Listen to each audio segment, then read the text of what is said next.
ஏப்பா, இருதய கடினம் என்னப்பா கொண்டு வரும்? என்னப்பா இப்படி கேட்டுட்டீங்க? பழைய ஏற்பாட்டுல எகிப்து தேசத்தின் ராஜாவாகிய பார்வோன் தன்னுடைய இருதயத்தை கடினப்படுத்தினாரு.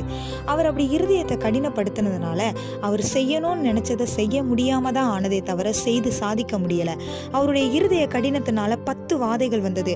அந்த 10 வாதைகளினால தன்னுடைய ஜனங்களை, தன்னுடைய வீரர்களை, கடைசியில தன்னுடைய சொந்த பிள்ளையவே இழக்கக்கூடியதான நிலை வந்தது. அவர் அந்த இருதய கடினம் மட்டும் இல்லாம தேவன் சொன்னதை கேட்டு இருந்தா அவைகள் எல்லாவற்றையும் இழந்திருக்க மாட்டார். ஒரு பழத்தை எடுக்கிறோம்னு வச்சுக்கோங்க, அந்த பழம் காய் நிலைமையில எப்படி இருக்கும்? கடினமா இருக்கும். ஆனா பழுத்த நிலைமையில ரொம்ப மிருதுவா சாஃப்டாயிரும்.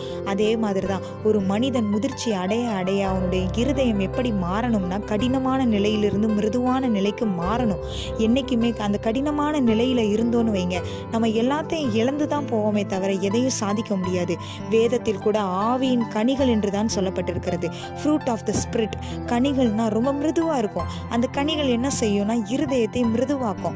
ஆவியின் கனிகள் 9 என்ன அப்படின்னா அன்பு, சந்தோஷம், சமாதானம், நீடிய பொறுமை, தயவு, நற்குணம், விசுவாசம், சாந்தம், நிச்சயடக்கம்.